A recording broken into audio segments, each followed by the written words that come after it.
Good morning, folks. Back out on Lake Sebago. I've been here for 2 and I've had 2 bites, both of which the Lakers came off. So I'm just starting the live now so I actually get the video going because they seem really aggressive this morning, and I'm hoping I land one of these fish here quick for everyone because, oh yeah, he's looking at it, looking at it. Coming all the way up. Oh. Yeah, they're hungry. I just had that fish chase 25 feet up in like 10 seconds and I'm over a big pot of them. So if they're this aggressive like this, you know, you got to be on top of it when this is happening. So start with some ground taps.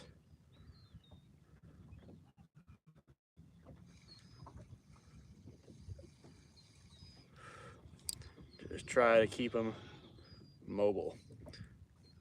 I can't believe those first 2 popped off. I had just like, oh, let's see, nope, not chasing. We got some different baits we're gonna try and throw. Right now I'm using pretty decent size little paddle tail here. I upgraded from the other day. Oh, he's looking at it, nope. Dang, they were like all over it the second I dropped here, and then I lost my anchor lock that I had positioned in. So kind of just figure out what they're gonna be all over, because it was very fast, you know. Once you find the school, they tend to stick with it. So they're all over here on this side of the lake. I actually went around a whole bunch of the lake, and for some reason, oh, we got one sitting up really high. See if he comes to it. Nope, dropping back down. Yeah, all the bait is over on this side of the lake. I don't know what's causing everything to cluster up over here so heavily, but it's definitely where they're hanging out. Oh, there's like 4 or 5 down there. I think I better be on. Chase. Oh, maybe I got too familiar with the bait.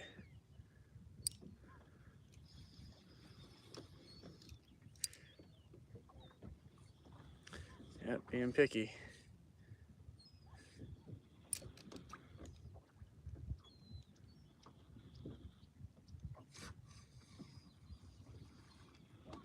Some want to chase and some don't.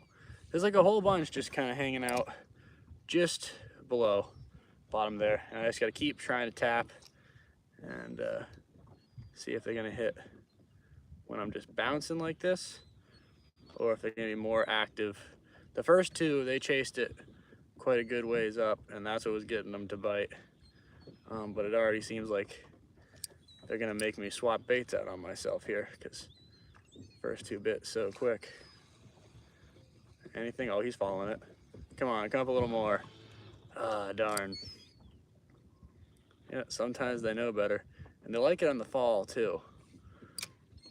It's all about picking up on what behavior is really gonna get these things to move. I'm shocked that those first 2 didn't hold. They must not have been that big a fish. I'm in 58 feet of water right now, and the wind is supposed to be coming from the south today at like 11 miles per hour later on. So I have to get out here before that wind changes up, because once the wind gets real heavy, the fish is going to turn off pretty quick, and we do not want that. All right, well, they're being stubborn. And this was the bait that I was starting with, and since it didn't really seem to hold for those first 2 fish, I'm gonna swap out again because I got like 4 or 5 down there. Let's see if they like a little different presentation of something, if that makes a difference. Yeah, dropping down 20 feet, 30 feet. I'll put a grub on now with just a little bit of a heavier weight, and I'm gonna see if that gets mauled by them. They've been liking the chartreuse more so than anything else lately, so trying to see. Oh yeah, they're not liking it on the bottom. It's funny, usually when I lake trout fish, just jigging off the bottom like light taps is my go-to move, and that will get me all these fish. And the past few days here, it's like I'm getting almost 0 ground taps, and only when I start reeling up really quick and fast do they come launching. Like that one, he's chasing me up, looking at it, thinking about it while he's really coming for it. Come on. Oh, he just chased me up to 20 feet from 55. Came all the way from the bottom. So that's what these fish want right now. They're hungry, but they very much want the chase, the adrenaline rush. They're not being lazy, which is so unusual for these Lakers. I'm gonna just try and keep ground bouncing here. See if it brings a bunch in with that heavier weight. Yep, he's all over it, looking at it, thinking about it. Doesn't go for it. It's one in the middle here. See, he's kind of looking at it. Chase it more. Nope. Sometimes you just gotta keep playing around and see what they like.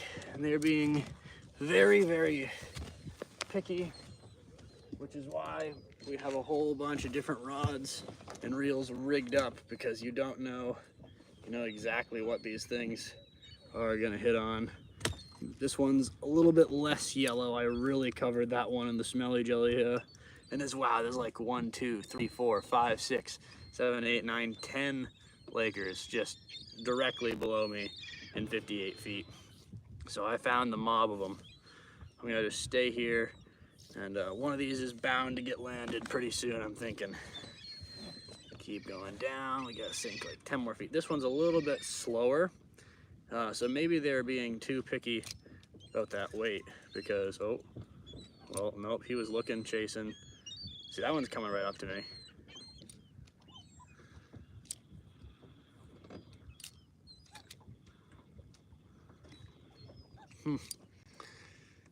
Yeah, I gotta figure out the right behavior on this morning. Those first two that I had, they hammered it right away, and they both came off.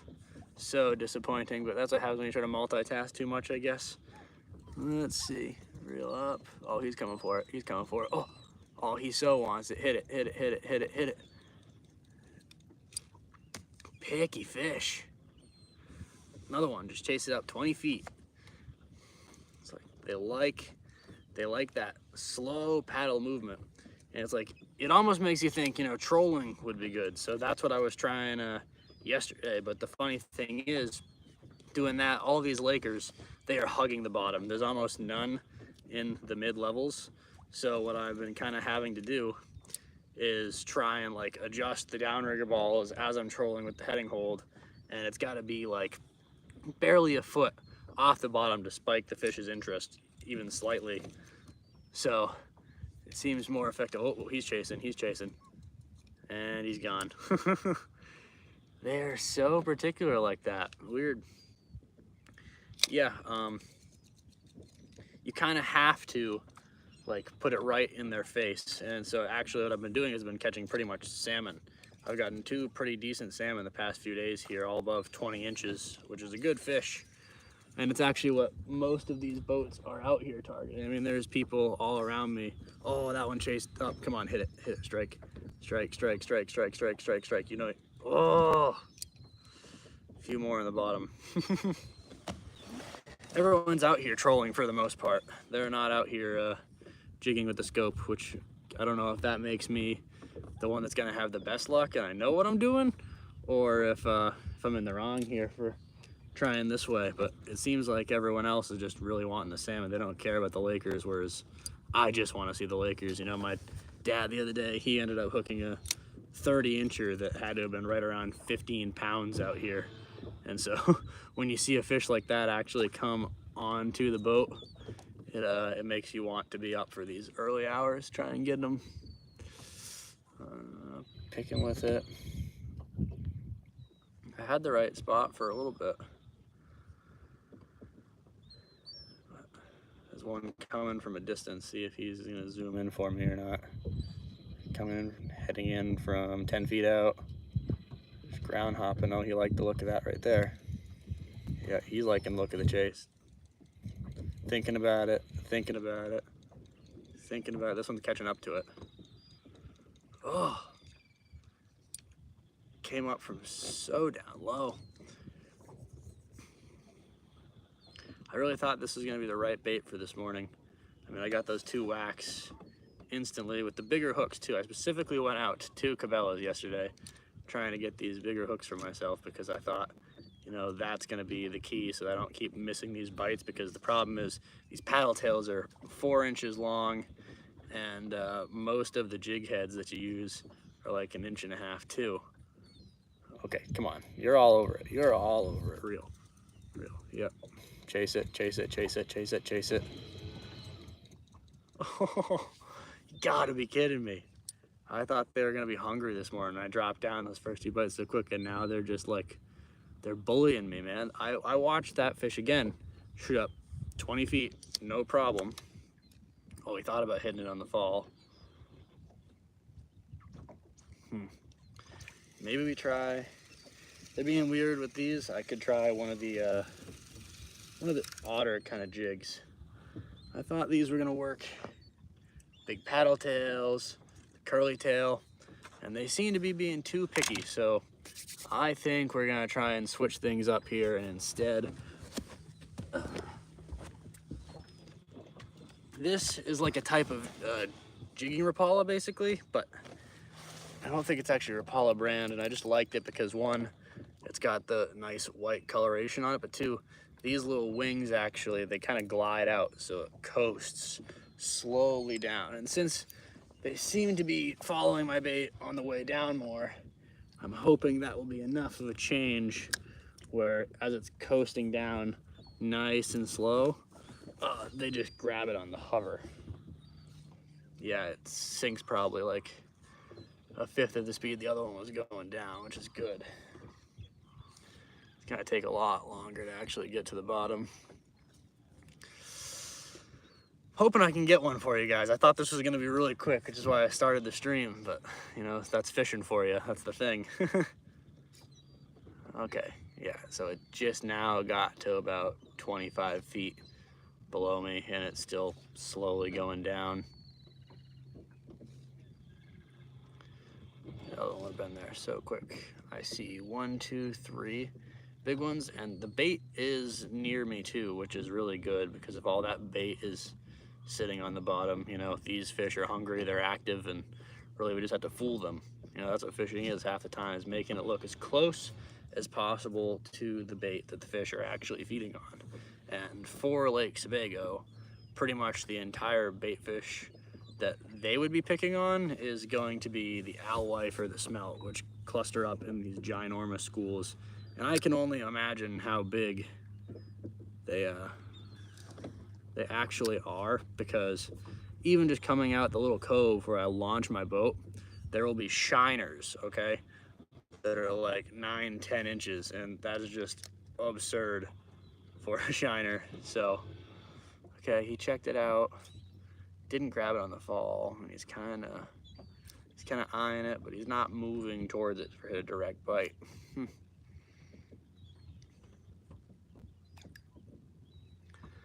Let's see here.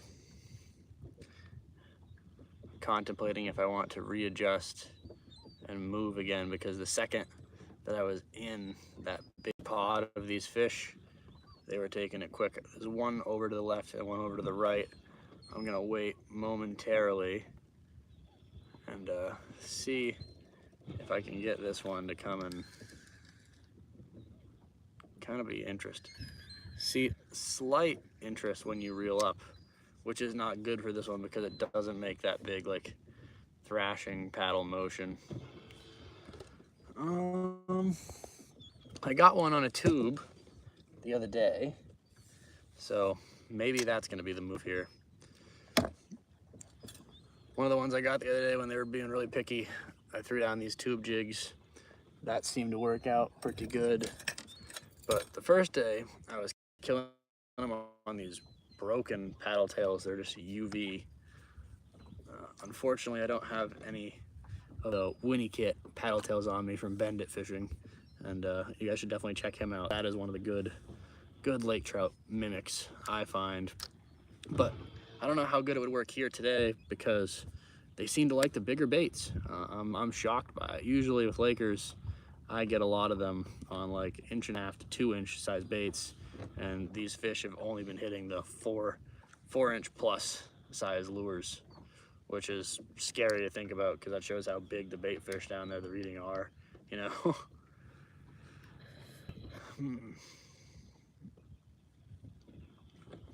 Yeah, I think we're gonna make a slight little move and try and re-find them, position myself over a whole bunch. Oh, somebody right there. One was kind of chasing at me.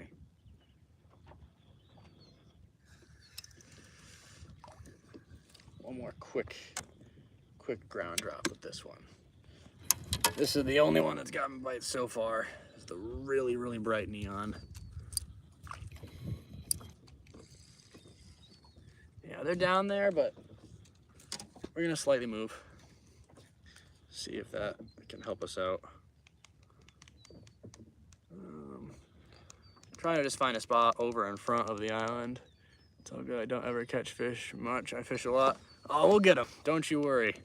I had to, like, literally right away. And I got the video of it coming off, which is just so brutal for the short. So that'll be the one that got away for the day.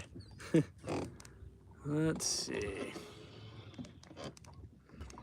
Yeah, it's so funny. They're so picky out here because, like, I've come to this lake before and you can catch like 30 big lake trout in an hour if you find the right spot where they are. And I mean, over here, it seems pretty active. I mean, there is a lot of fish that I am coming across, but it hasn't been like that strong bite like that. And we've been seeing more salmon than lake trout, which is just so unusual. Because I know that's all I'm seeing on the bottom. All these big ground marks, the salmon very rarely hug bottom like that. They're more of like a pelagic fish, which means like mid-level water, essentially. They like that open coasting. So they will go to the bottom, but not very often. They're more feeding on the fish up high. A lot of the salmon that I've caught this week have been in like 18 to 20 feet. Not very deep whatsoever. We're gonna keep looking around at the scope until we find, let's see, 1 ground mark there, 2 ground marks there. This might be a little better right here. Only 55 feet. See, that one's up real high. When they're up real high like that, that's how I know it's the salmon. We're gonna anchor lock here because I'm seeing 3 or 4 on the bottom and 1 in that middle line. And if we are lucky, that's gonna put me right over. Yeah, it's gonna put me right over that one in the middle, and I want to see him just slam this paddle tail on the way down.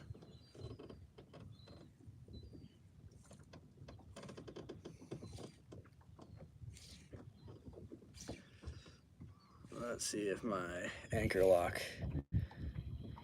okay.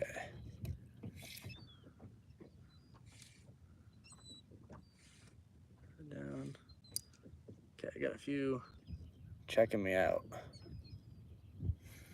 He doesn't know what to do. He's going back and forth. He's like a goldfish in a fish bowl.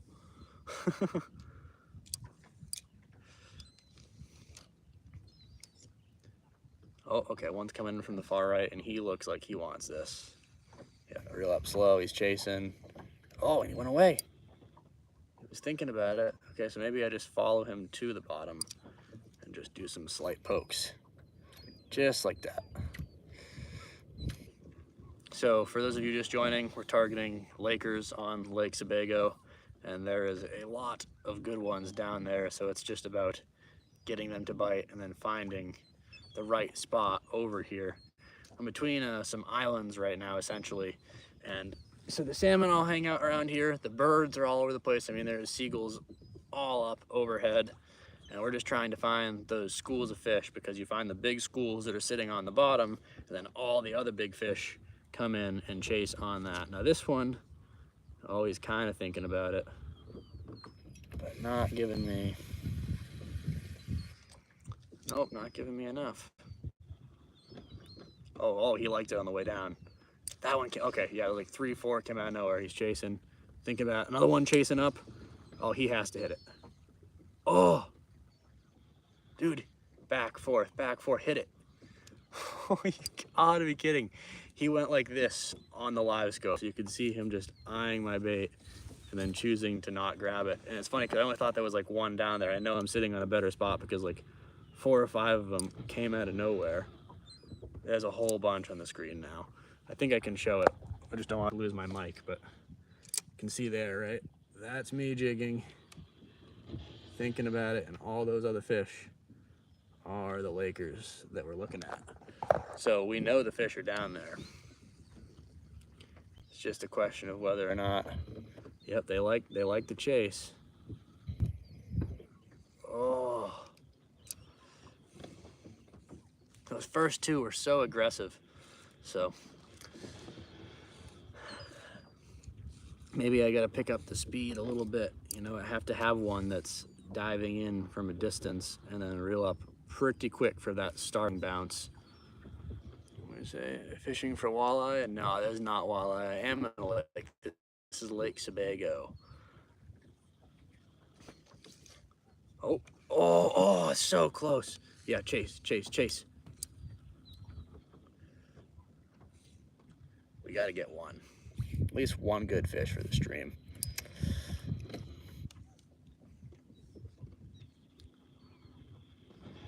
Yeah, he's thinking about it. He's thinking about it. It's so funny how you don't see them because, oh yeah, you like that. Take it, take it, take it.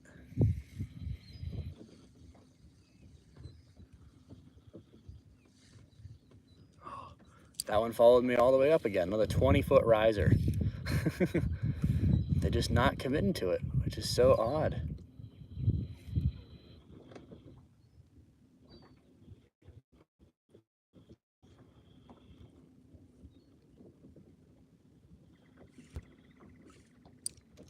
We got a few options here. We could try and, oh, this one's coming in hot.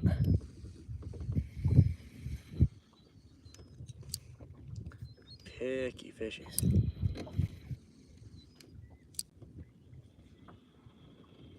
One of them's gonna go soon. There's too many down there for it to not. Just gotta be just enough pressure in the fish's face. Because they come in from the sides and they'll be like hanging out underneath my lure and I won't even see them. Oh, 3, 4, 5, come on, someone chase it, someone chase it. There's so many. Yeah, he wants it, he wants it, he wants it. Eat it, eat it, eat it. Oh,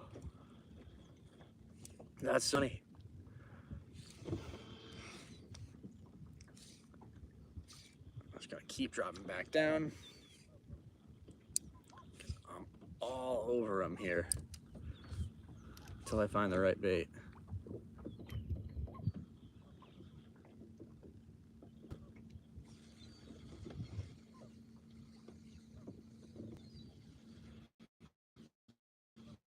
It's funny, it's the ones you don't see a lot of the time too that just smoke it.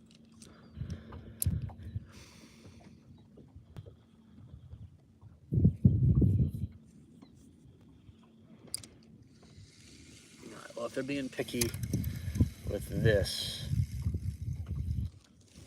maybe the hook is my problem. I got that big silver jig head on there, and I think the lake trout are too smart for it. So we're gonna switch something a little less visible. And so something that you can't really see, the deeper you go in water, is red. It's the first natural light color that pretty much disappears. And so we're gonna try and do that. I mean, oh, look at how bent that thing is from yesterday. Shows they were really hungry then. Bend it back on the boat here.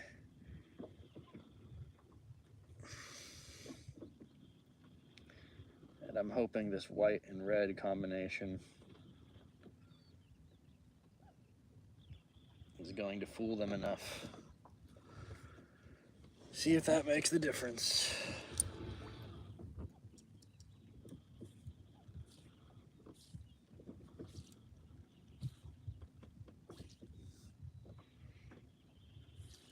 Down it goes. Looks like something was kind of following my line on the way down. Is there gonna be a bunch just hugging the bottom? I can't tell yet.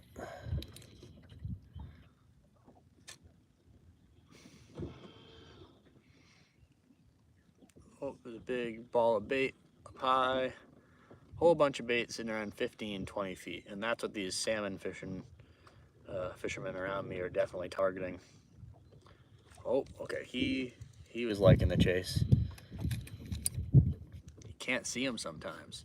It's like just enough static that the little balls of bait down there cloud it, and the Lakers will just be sitting in those balls of bait. I guess I got too cocky because the second I started the stream, they stopped biting. Okay, here's one to the right here. Does he want anything to do with it?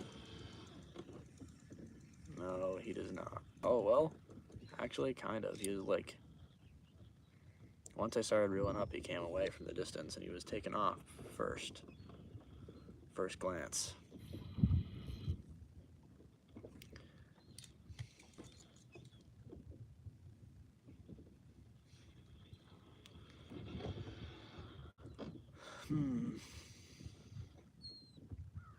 Now, I wonder if I should try to keep following him in more shallow. I mean, let's see, where are the birds moving on me? Because they were all over here earlier, and it seems like they've kind of gone to the left. There's actually a massive pod of loons over in that direction. So that might be the case. Because they're definitely diving on it. Okay, got one coming from the left side, about 20 feet out. Just thinking about it. Just doing little ground taps to bring him in. Yep. Okay, he was like, yep, intrigued. Two below it.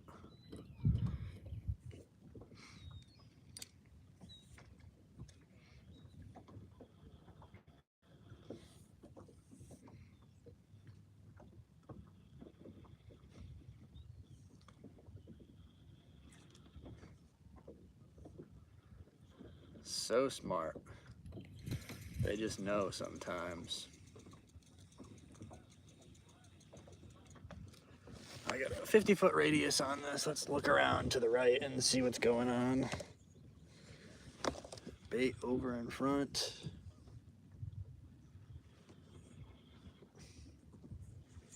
Not really.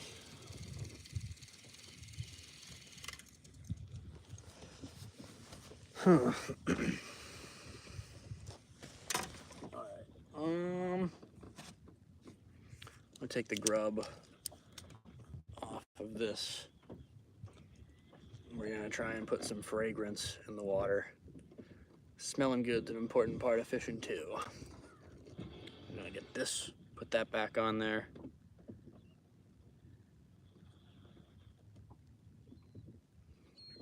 And I'm gonna coat it in some smelly jelly. If you're asking what that is, well, it's basically this UV glow-in-the-dark slime that I like to coat the baits in sometimes because it just gives it a little bit more oomph that they really pique the Lakers' interest, especially when they start being picky. This has worked really good for me for a lot of them. I caught some of my bigger Lakers on this little setup, the tog jig and the smelly jelly. So doesn't make a whole lot of sense because this does not look very natural, like at all. Looks like a giant tadpole on the bottom, if anything. But it hit them right in the head though.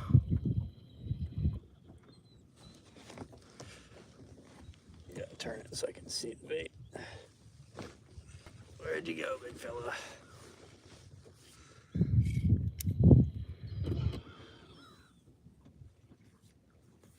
Okay, there's one mid-water, 30 feet up. That's probably a salmon.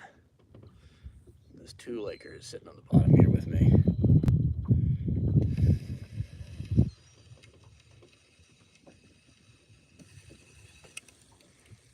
Chase it, chase it, chase it, chase it, chase it.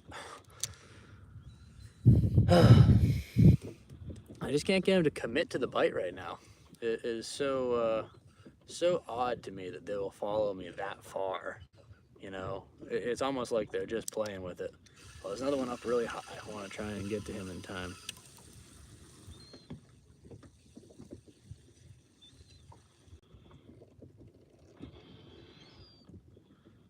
Come on.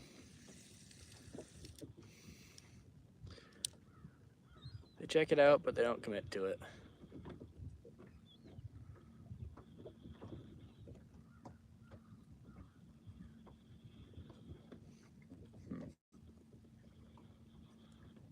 Doesn't sound like anyone's having a ton of luck doing the trolling either. Oh, that one kind of followed me on the way down.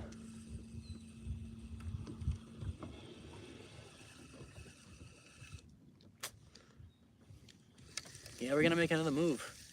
Just keep trying to find the spot where you see enough of them, because if I can sit over that school of like 5 or 6 or 7 of them, one's bound to commit. You just got to give them enough attention.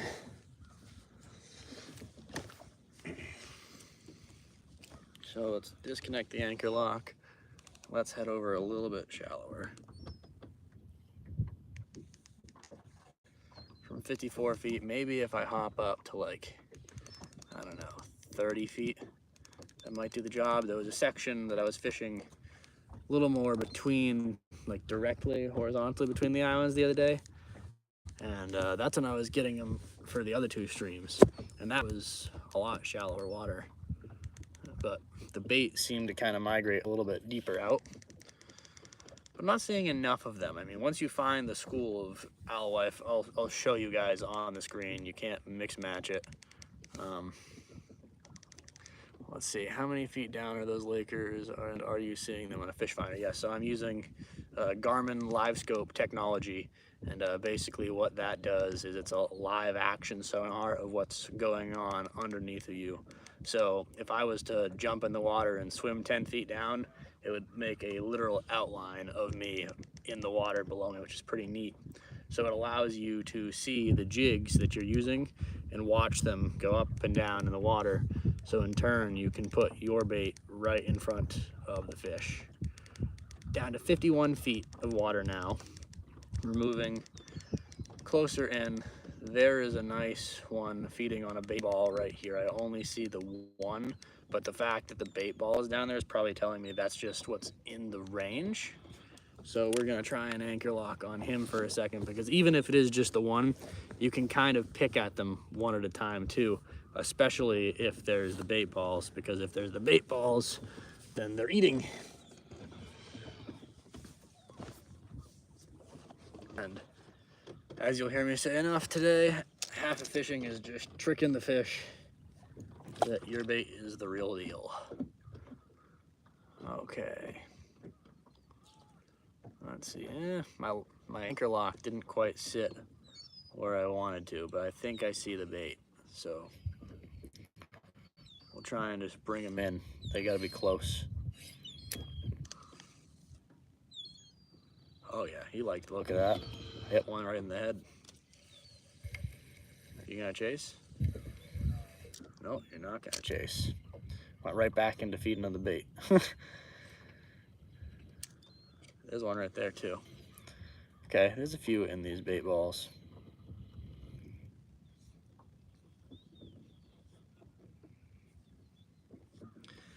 Eventually I'm gonna find this one bait that's just like the perfect catch-all, and once I find that, that's what you gotta stick to. Which is why you have a whole bunch of different things rigged up, ready to go right when you get out here. Because I don't know exactly what they're gonna be wanting today. I do have another jig head that I could try and tie on and swap out too. That was too big. Oh, there's one right there, and he seems, well, looked at it and took off. Back down to the bottom. We're in 45 feet now. So just a little bit closer in. But bounce, bounce, bounce.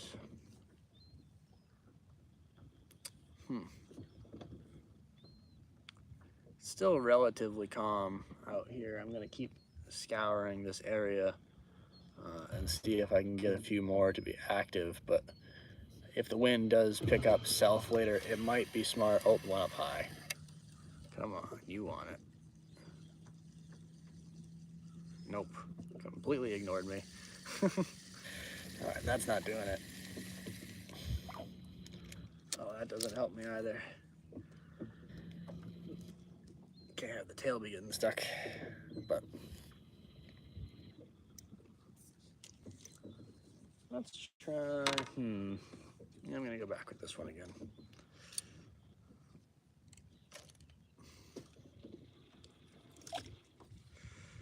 Might downgrade the size of these power bait paddle tails.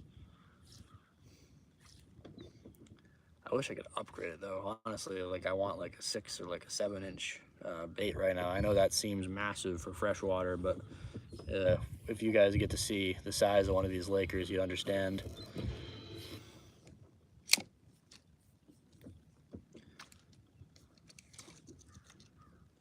And what you want to do is basically, it's just these light little taps. That's all it is. Half the time, that's going to bring the fish in, and keeping the rod tip like nice and low to the ground in the water rather than doing these big pulls like this is beneficial, because let's say the fish comes like zooming in at you, right? Just like this one's about to here. You want to chase it? Oh, he's chasing a little bit, but not enough. Doing those little taps gives you more range to set the hook, because if he smokes it when it's on the bottom like that, right, then they're pretty much going to just take off. And you want little taps like that so you can really set it through their head, because if you get it up high and they're chasing and there's all that slack in the line because you pulled up like that, that's not gonna do you any favors. Oh, one here. Oh, I had him. Got him! Yeah, finally! Yeah! I knew I was gonna get one for the stream. Let's go. It's coming up. I gotta have that net ready. But we're just gonna fight him.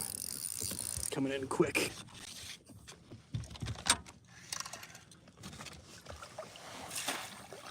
Yes. There we go.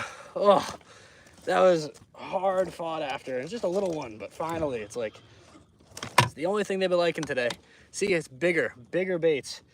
I knew I was gonna get one, I just had to keep searching around. This is a baby little Laker compared to what's down there, but I'm happy I finally got one doing that jigging motion that committed. And if you look at the size reference too, I mean, this is one of the smaller ones and he still hit the big bait, which is so odd.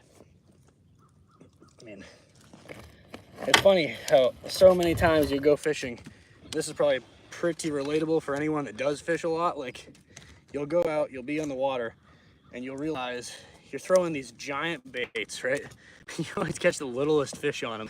It's like half the length of their body, and you're like, why on earth did that fish just hit that?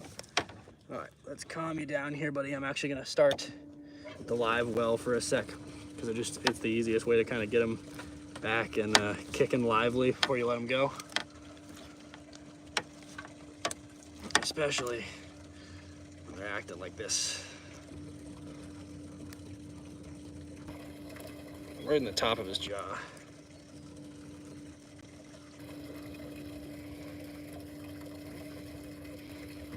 Yep. Oh, dude, I almost had it if he just stopped. Knocked himself worse, but I got it out. There it is. There's first decent little Laker. Oh, slimy. Look at that. Nice big jaw, good teeth.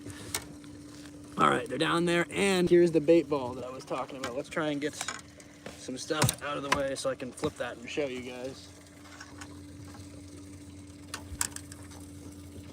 Let's see.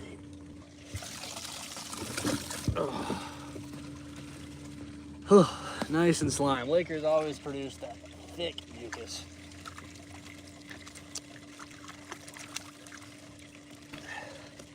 like a natural defense.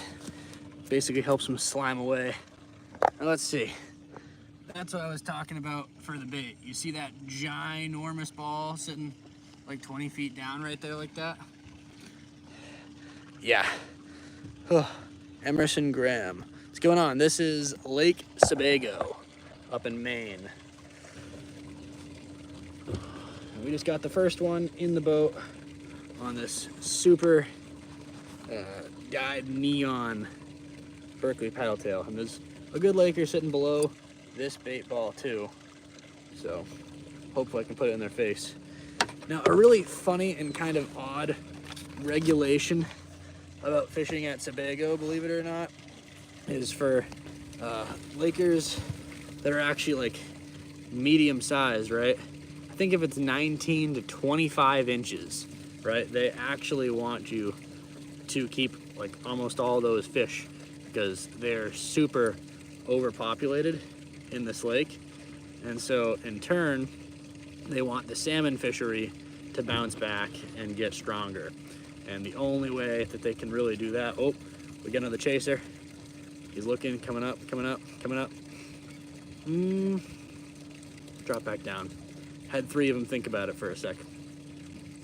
So they try and get rid of the little ones, and if it's over 25 inches, you can keep 1 per person a day for those size fish. Oh, this one came in hot. 3, 4, 5. And so the reason that they do that is something called fecundity. And for those of you who don't know that word or what it is, what that essentially means, oh, hang on, wait.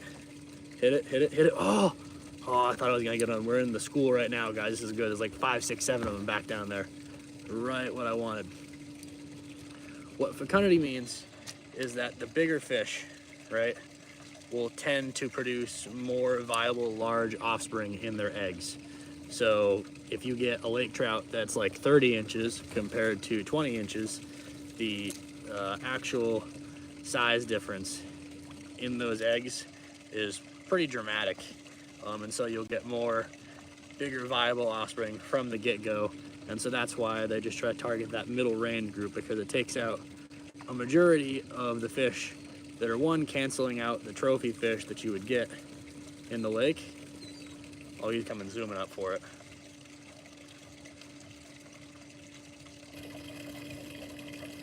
All the way to the top. Hit it, hit it, hit it, hit it, hit it, hit it. Oh. Chasing today. This one actually came flying up to look at his buddy. Oh, he's going over towards my bait right now. They're both diving at it, diving at it, diving at it.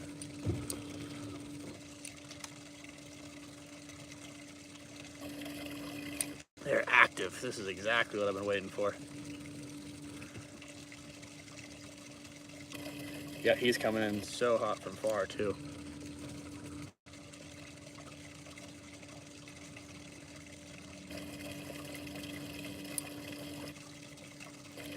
Lots of them down there. I love when they chase. That's the best part of it. Oh, looking on the way down, way down, way down. Drop it back. Whew. Yep. So I don't really eat a ton of them, just kind of dependent, but we will release most of the fish that I catch today. In the rare circumstance that I get like one good salmon, then I might try and swap that out and keep him. But for now, this guy is getting back near a good amount of liveliness.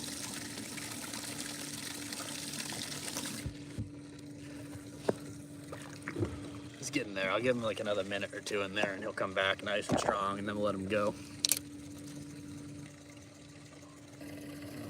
Any interest? Nope. Picky, picky fishies.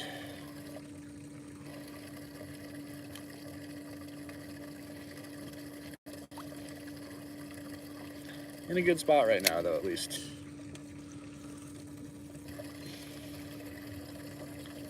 I'm very surprised that they haven't been just smoking it on the bottom. He's coming in, checking it out.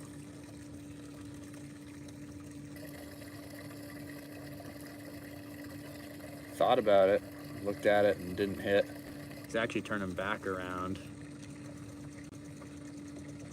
You want me? Yeah, he liked it as soon as I started reeling in. But not enough. It's enough to spike their interest, and then sometimes you get a commit and sometimes you don't. I think speed has a lot more to play into it, because that one I was kind of quick with him.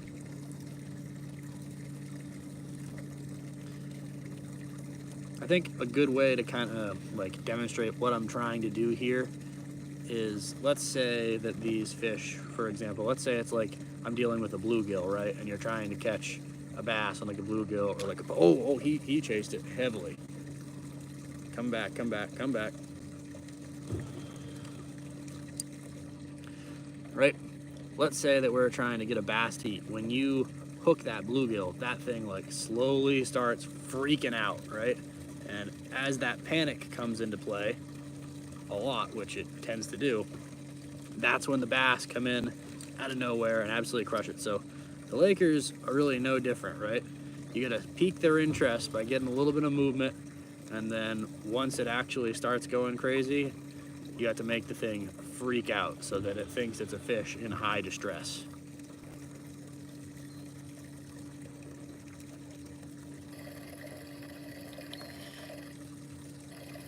It's a good one there. Let's see if he wants to chase. Yeah, one's looking at it, came up a little bit and didn't commit. Another one's really starting to shoot up. It's funny, they see that from way down there. Oh, there's like 4 or 5 again. I'm up too high. There's one coming in from the right at 15 feet. I want to keep up high because I think that is a salmon, and he's coming at me really fast. Oh, took off.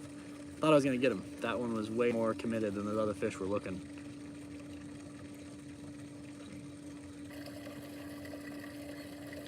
Yep. Had his interest for a moment. I need to get another little one tied on, so that way if the salmon come by, they probably won't hit as big of the baits. I think they'll like something a little smaller, and he's still up high again.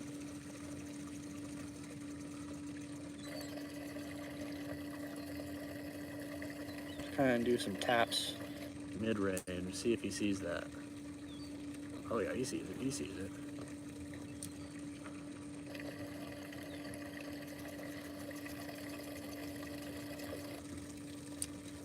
Not enough interest though, but he's hanging out around it. Like he's like, what is this?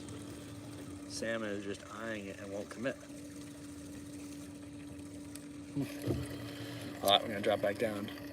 Does the time of day make a difference? Yes, indeed it does make a pretty dramatic difference. So like the earlier you can get out here and it's not hot and there's not a whole bunch of people making a bunch of waves and whatnot on the water, the fishing is peak, absolutely. Oh, yeah, now he's looking at it. Come on, hit it.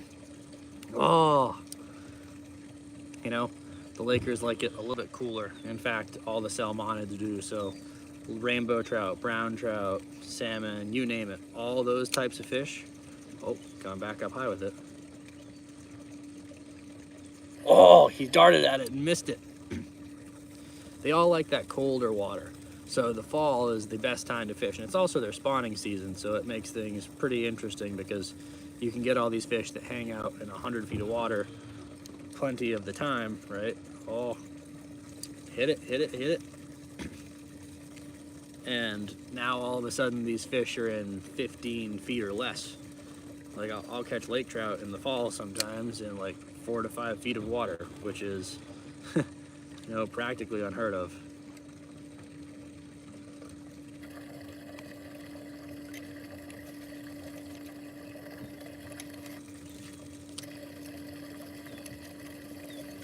Oh, dang it, I was tangled at the worst time. I was really interested.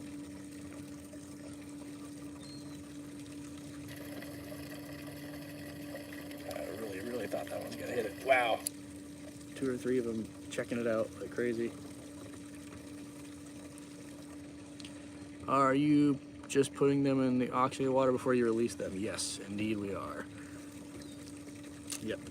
I put them in the live well for like a good 5 to 10 minutes after I get one sometimes because So Lakers, the nice thing about them is they can burp. And what I mean by that is when you reel up a fish very fast, a lot of the times it gets something called the bends. And so basically their swim bladder inflates like a big old belly like that. And when that happens, we need to make sure that if you're dropping them back down to 50 feet, they're not just gonna be floaters because they can't deregulate that on their own. So what I'll actually do is you leave them in the live well and make sure they're not going belly up or like floating like that. And the reason is, if they're like that, they're never gonna get back down to the bottom on their own. And that's no good. We don't want these pretty fish to die like this guy here. So we're gonna let him go now. And yeah, hopefully he'll just take off. See, so he was all good. The problem is when they do go belly up like that, they won't do it naturally on themselves. So you carry a deflation device, which is basically just a knife. And all you're gonna do is behind the, let's see, what's the best way to put it? So basically right in front of the anal fin on the back of the fish, there's kind of like a little inlet you can go in at a slight angle to the side, and you just slightly poke in there, making sure you're not like cutting through any of the meat or stuff like that. You'll feel the visible air gap, and you pop that, the swim bladder will release, and the fish can naturally deflate themselves and go back down.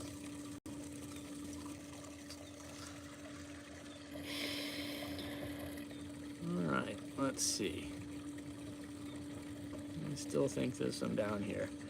I'm gonna look and leave this so they're kind of hanging out and thinking about it, and it'll give me a chance to tie on my medium-sized one. It's funny, just leaving it hovering down there at like 45 feet, whether or not they're gonna bite. One thing is for sure about all these lake trout is they're super curious fish, so they'll just come flying in out of absolutely nowhere. And so we want to try and see if we can hit that attention mark long enough that if they're not taking the big one, I'll throw the smaller one on there and pique their attention. But I think this is the right size. I just don't have anything bigger on me, unfortunately. Let's see. So going up front to the tackle box for a sec. Oop, did he take it? Close call.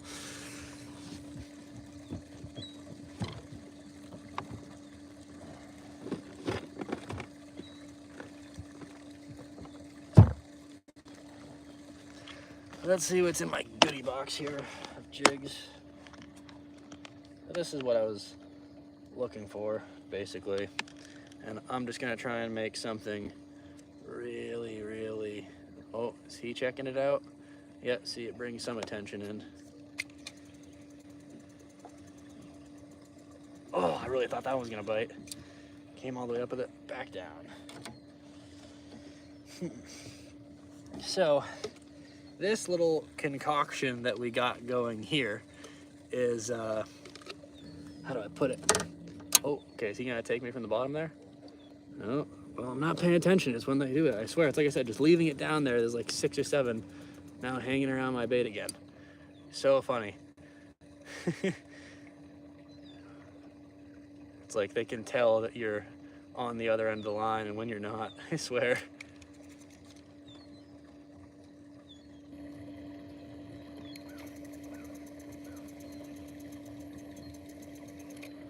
All right, back down it goes. Worms would work good if we were fishing for perch or different species of trout. For Lakers, I don't think they're all that great. So, just depends. Now, something I need to find is my chipotle cover. And the reason for that is we're gonna put this dye right back in it like that, and that's gonna really make my bait here turn nice and smelly and UV, so that I throw back down and hopefully get into another good fish here.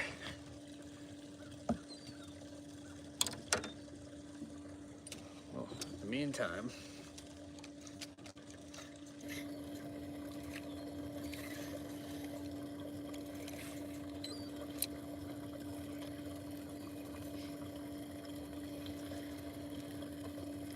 Liking the looks of it on the fall.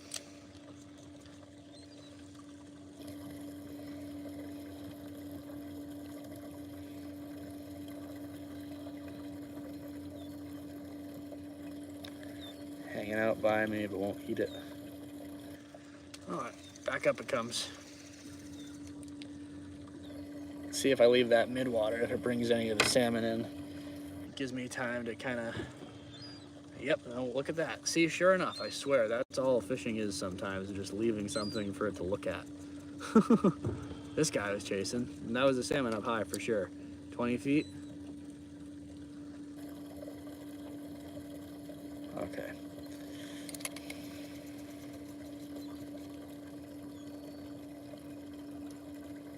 Eat it. Eat it. He's just gonna eye me right there. It's good. This gives me time to tie up the 3 things that I really want to switch to, so this all comes together nice.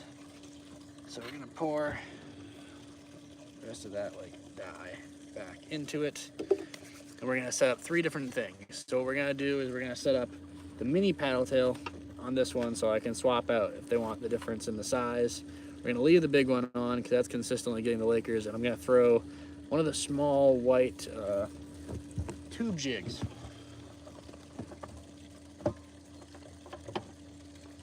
Let's see, so this is the garlic dip and glow, and you have to dilute it with a little bit of water because when you buy this stuff fresh, it just instantly like disintegrates your bait. I've had it happen a few times where you just sit it in there and I didn't realize how strong this stuff really is, but it is strong. It'll make your bait just disappear. I need these intact. So, for reference of what it looks like, nice slimy yellow mixture. And what we're gonna do with that, the flavors seal in, get that garlic infused in the bait, and hopefully it makes my thing so neon that the fish just can't resist it. Spilled some yesterday, my hands were dyed completely yellow. Yep. Along with that, so since my hovering one didn't really do the job, we're gonna get a tube jig on there. This way one of everything is kind of ready to swap out, because I'm seeing a lot of salmon again.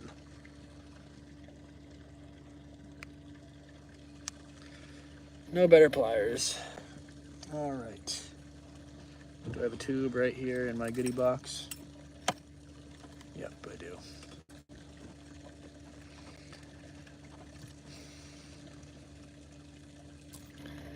Just gotta keep mixing this up.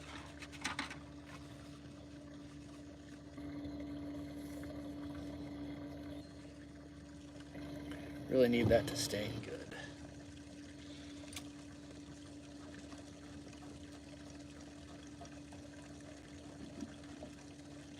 Any action coming from it?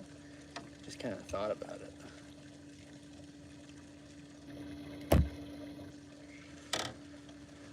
Yeah, just leave it and they'll come to you.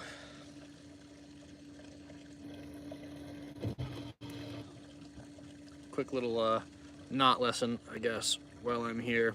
Basically, what I like to do for all my knots, so you take it, and this is a barrel knot, okay? That's the name of this if you want to look up a more like big visual for yourself, but you eye it through the line, right?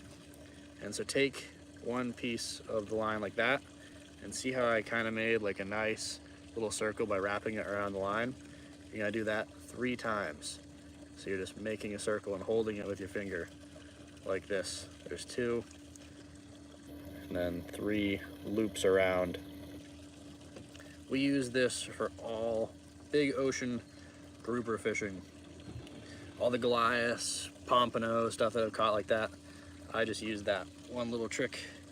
It works pretty good. And so the reason I'm tying the tube jig on is really just to try and hit the salmon.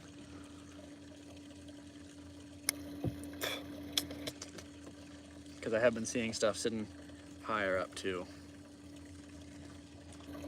All right, That one's good to go. We got one more to trade out. That's this big jig head that I've been using that just wasn't doing it.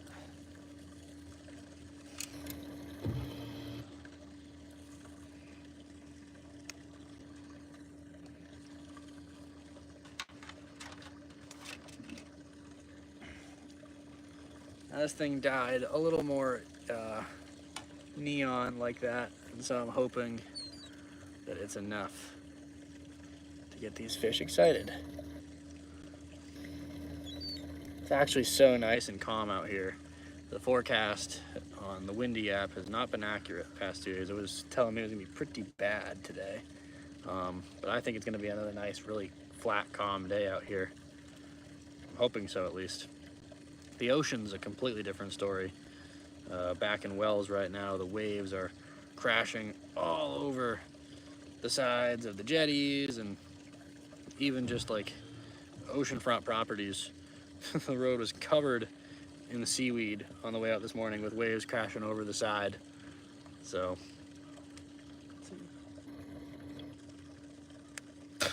oh, you can taste the garlic. All right.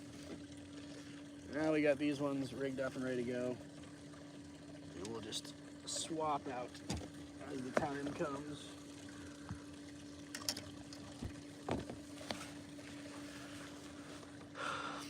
Now, let's see. Yeah, it's looking pretty empty down there. So we'll reposition, try and find a better jigging spot, and hopefully that will do the trick. Another slight move. I want to go into 30 feet this time, I think.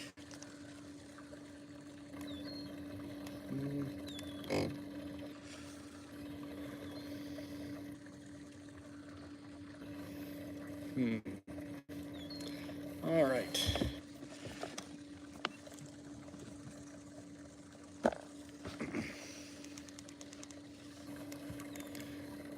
Got my gain on the live scope at 76 right now, so it's a little higher because I want to be able to see the bait fish and what's actually hiding down on the ground. You know, they don't always get picked up as easy unless it's a giant ball of them, and then sometimes it's actually mistaken as bottom because the swim bladders basically mess with the sonar, so it goes down, hits that, and if you get in a cloud of big enough bait, it actually makes you think 10, 20 feet higher than it actually is. Nobody's sitting over here.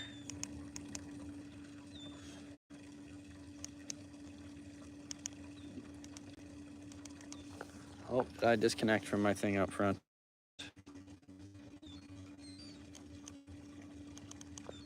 I did disconnect. I wonder what's up with that. Let's see.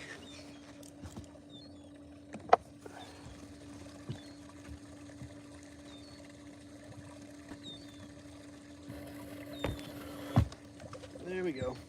Sometimes it just loses its connection.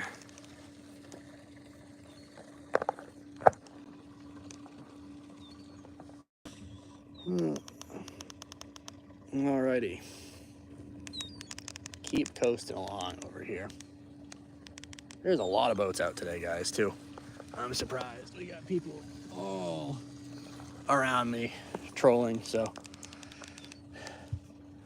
I wonder if the salmon are actually really active for it. I'm seeing them quite a bit up high, so that would make me think that they're doing pretty decent.